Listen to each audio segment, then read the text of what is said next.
Hey guys, it's your girl Tyra Crush back with another review, and this time it is for If Loving You Is Wrong, Season 2. If you have not already, please hit my subscribe button for me. I thank you in advance if you do, and I thank you if you have already. And I thank you if you're still thinking about it and you're going to come back and watch a few more times and then decide it. I thank you too. Okay, so I was very, very, very frustrated throughout the season because it just seemed like it was a lot of laziness, a lot of lazy writing, a lot of repetitiveness. I felt like things were moving way too slowly. We knew that the baby was gone at the end of the first season. We didn't even see the baby till like the seventh episode, sixth or seventh episode, which was to me like a long time. Like Randall was in that box for like a lot of episodes. Like it was ridiculous to me how it was dragged on and it was just really ticking me off. Some other things that I noticed, when watching this season is that Tyler's got kind of like an algorithm with his characters. Like if one says, "Do you understand me?" they say it 1,000 times throughout the entire series. That is that person's line, okay? And not only that, if somebody is in imminent danger, the person that can help them will say, "Are you okay? Is everything all right?" They always say no. They always say yes, everything is fine. No, I don't need any help. No, I'm sure. I'm sure it's fine. It's fine. It's never fine. It's never fine. But that's something that he always does to his characters. Um, if it's something that the character needs to do and it is very imperative that they do it, they must say no to doing it at least 5 times. After the fifth time, they'll be like, "Okay, I'll do it." But they'll ask a question and they have to ask the question 4 to 6 times before they get the answer. I can't tell you that. I can't tell you that. I cannot take. Come on, man. I cannot tell you that. Okay. It's the suspense is so thick. I wonder where this conversation's going. So I was Kelly probably was my one of my most. I didn't like her a lot this season because I felt like she was really slow. She did a lot of that. Travis definitely proved that he was crazy, the 10 carat kind, and she just kept telling people, "No, I think everything is okay. Everything is fine. Everything is okay." And I know domestic violence is real because I grew up in a violent home, but that's the stuff I don't understand about women. Like you saw the signs, so why didn't you act? He broke in your house and was in your house. Why wasn't there? And why do you need a lawyer to file a restraining order? You go to the courthouse to file a restraining order, the police station, like normal people. She just kept on messing up too. And then not only that, they gonna charge her with murdering the dude, but they wouldn't even have known he was in the house if she hadn't told them to go over there and check to make sure he was okay. Right or wrong. Like it's so many things that don't make sense with this whole script. Okay, so your bank cards is messed up. Who links their credit card to their bank account? And if I do, you can't take my money like that. Why are you calling the bank and not reporting it fraud? Don't they know that we know how credit card charges work? And if you all of a sudden have $80,000 worth of sex toy charges, we pretty much know that that wasn't you and it's fraud. Why are you tripping? Why are you not calling the people you need to call? Like I was just frustrated. Like, come on, Tyler, you got to do better than this. We know how it works. So why would you even do that? That was just dumb. Like make that the whole thing. Might take a little while, but you're gonna get your money back. And they're gonna back all of them charges off. That's what the whole oh my God, I cannot with the writing. I just can't. I have determined this season as well that Alex Alex's real name is Karen. If you pull a mask off, you're going to see Karen underneath because she did a whole lot of Karen stuff this season. You know, lying about who she slept with, lying, you know, to get her way. Always lying, just to suit herself. I didn't like her at all this season, and I really didn't like the way she threw herself on Brad like that. That was crazy. Like, why would you do that? That was a little bit much for me, but you know, please, Brad, please. I'll let no. Ugh, Tyler, please. Can you make a decent female to where she ain't weak, she ain't stupid, she ain't evil, just she's regular. And you came close with Candace's mama. I forget her name right off the top of my head on having to have nots, but she's addicted to being poor, so she could never be normal. She anytime a blessing coming her way, no, keep them blessings over there. My blessings come from Jesus and work. She gets on my nerves, but Randal, he was just too much this doggone season once he got freed. And I really didn't appreciate Tyler showing us them hanging him. That did not sit well with me. Like, why would you show that? Why would you let it even get that far? And if it did get that far, they should have seen them hanging him the way they pulled up. Come on, man. You got to do better than that, Tyler. Oh, goodness. And then the Hick, oh my God, the Hick family. I just could not with, I just, oh.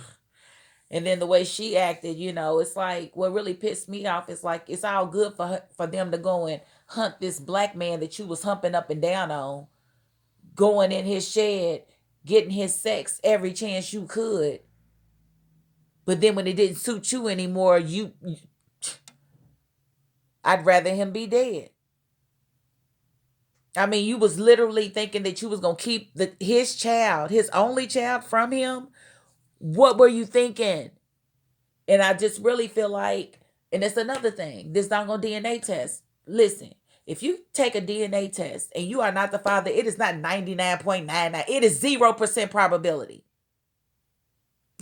0% probability. If it is your child, it might be 99.99. So I think that was a mix up with the test.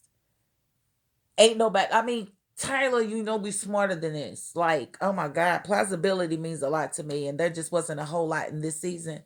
Travis, okay, he in your car? Really? He in your car behind your son's science project? And you don't tell nobody, no, everything's fine. Everything's okay. No, I'm fine. It was a lot. It was a lot of that. And I'm very, very, I don't do weak. I'm just going to call it weak bitch energy. I don't do it. If you a weak bitch, you would not survive as a friend of mine because I'm going to make you know that there's some weak crap you doing if you doing weak crap. If that man going to break in your house, baby, he'll break your neck. He don't care nothing about you or the law. He broke in your house to do you harm or to rape you. He tried to rape you? Yo.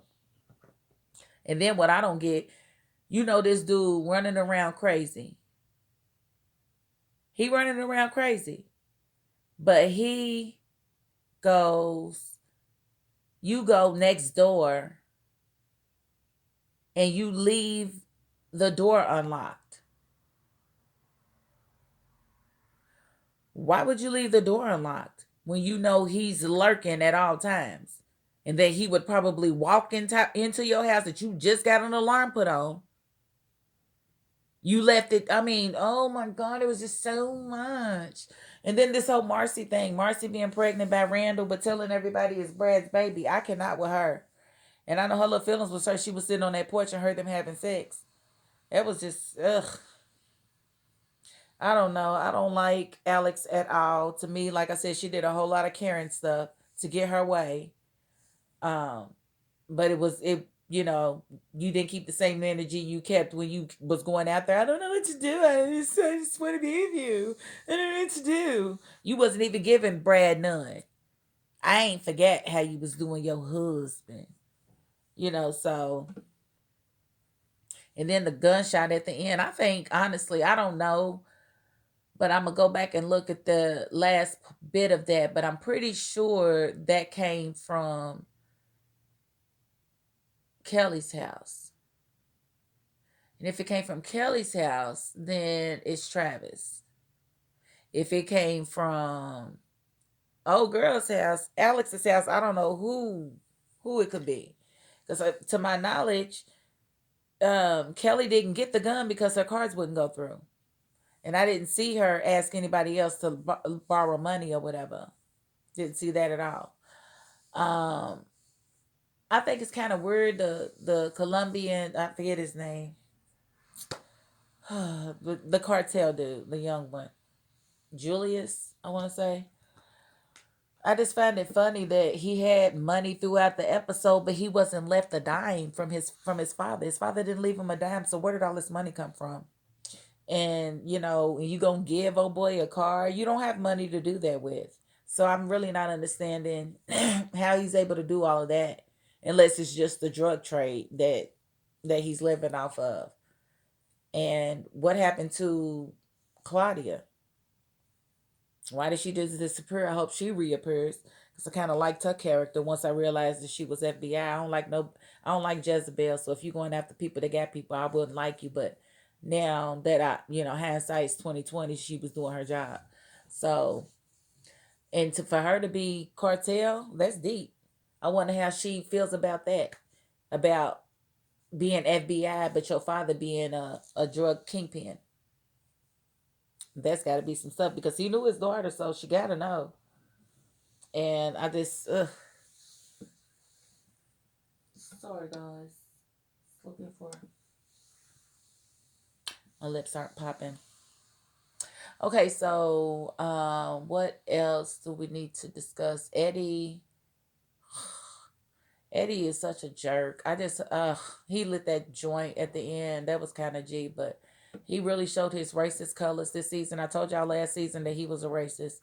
He hadn't said anything particular. It was just the way he would say stuff. Hey homeboy, you know, just that type of stuff. Like I don't know how Tyler can write those characters consistently because he's always writing characters like that. And what gets me, you can be like that, but I don't want to see you for 6 seasons. I need you to die. I need the lesson to be taught that if you treat people this way, you die quick. So I was really wanting Eddie to go out, like, set it off, because that's what it looked like. How Cleo stopped when she was surrounded, and she lit that cigarette and had that cigarette before she tried to go out in a blaze of glory, and they got her. She took all them. She took all that hot lead. That is a little different. She took it like a G, though. She took it like a G. So I think that's what they was going for, that visual. But I really would have liked for it to have continued and he got out the car acting like he was tough and started shooting, so they could have lit him up like a Christmas tree, because he was literally trying to hang Randal. I'll never like you again, Eddie. I will never ever ever like you, ever, ever.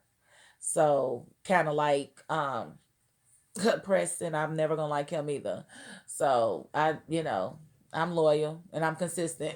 If I love you, I love you, and I probably love you forever. But if you're wrong, you're wrong. So I think the way Ben was letting him, Ben walking around with a hand like this, steady taking orders from this man. When you gonna punch him? You showed us when you fought oh boy that you are pretty fast and you can't fight Andrew, but you won't fight Eddie. Why? He's a jerk and he ain't that. Hmm? Hmm? Hmm? That's what he do. Hmm? Who you think you are? Hmm? Hmm? Hmm? I would smack the crap out of Eddie. Like, back up. Esperanza with her dumb self always giving Eddie all the information, like he needs to have any information. Like, you stupid. That's what you are, ma'am. You're stupid. No way around it. Ugh. Who else? Let's see. I was very, very upset that that the kid was getting, that he was able to get in there with, what? Why can't I remember nobody's name? Pete. He was able to get in there with Pete, and he was doing all of that in his wound. I was so mad. I was angry. I literally cried that episode, y'all. I cried because I did not want anything. Pete was so scared, and I did not want anything to happen to him. And it happened. He was in there for so long. I was so angry. I'm like, yo, this would never happen in the real world if he had protection. It would never freaking happen. And he actually stuck that needle in there. I cried. I ain't gonna lie. I cried. I was like, this is crazy writing. Why would you just give me something to cry about, nothing to celebrate? Why would you do that, Tyler? Why would you do that? I'm glad Joey, is pulling out. I'm sad that he went back to jail. Glad Fawn is okay. Um, I think Lucian needs to second guess his relationship with Natalie, because Natalie don't trust him for nothing. Every time somebody says something, it's they word over Lucian's, and he's been nothing but good to her. He literally pulled you out the ghetto and put you in a nice home with nice furniture that matches. And you gonna sit here and keep on believing everything everybody got to say. She already explained, and he already told you. That should be enough. That should be enough. You don't deserve Lucian. Lucian is husband goals. That's what Lucian is. Somebody that works hard and saves money. You could save $200,000 without a IRA or anything, just on his own. That's goes. That's goes, ma'am. I'm sorry. You need to be a little more understanding. And let's see. It's something else I'm sure I'm missing. Marcy being pregnant by Randal. That's just crazy. That's just crazy. And wait till he find out about that baby. He really gonna send her through some things. And I think that's why she's really trying to say it's Brad's baby or whatever. But I really want to see Kelly get smart and stop being so stupid. If he's attacking you, why aren't you screaming at the top of your lungs for somebody to hear? Like, you always let him, and you don't even be fighting with your legs. Like, he be on top of you, but your legs ain't doing nothing. You ain't flipping, you ain't flopping, you ain't doing nothing. You making it real easy for him to choke you, and I don't get that. I'd be shaking my head, twisting my body. Boy, you have to work to kill me. I'm a big fish. You can't just kill me like a little fish. I'm going to fight my way out of there. So I would definitely love to see more of that, less of Alex being Karen. Stand up and face what you did and face the consequences of it. Everything is not always going to work your way, Blondie. Or should I say, Bleach Blondie. It was just, I don't know. This season was just very disappointing. I didn't want Ramsey to die. I really wanted him to stay around for a while. It was kind of stupid and rushed to even kill him. Hell, they hadn't even made it in the sack yet. And now they're going to charge her with his murder? Oh my God, I just cannot. I can't. I can't do it. I can't do it. Can you do it? I can't do it. So we're going to see what happens on the third season. I'm not promising that I'm going to finish this series, because I'm telling you right now, if I get 3-4 episodes into season 3 and it starts out like season 2, I will be calling it an X, and I will do the review from there. Like, this is all I've done and this is all I will do. I will not subject myself to this torture. It's torture. I mean, it was like, I don't know. The last episode was pretty decent, but the rest of it was just crap. It was crapola. Baby still didn't come home. She still ain't got a baby. The whole season gone. I just can't. So we'll see what season 3 does. But I do thank you guys for watching. Again, if you have not, please hit my subscribe button. And I do appreciate you. That is my $5.02. Peace.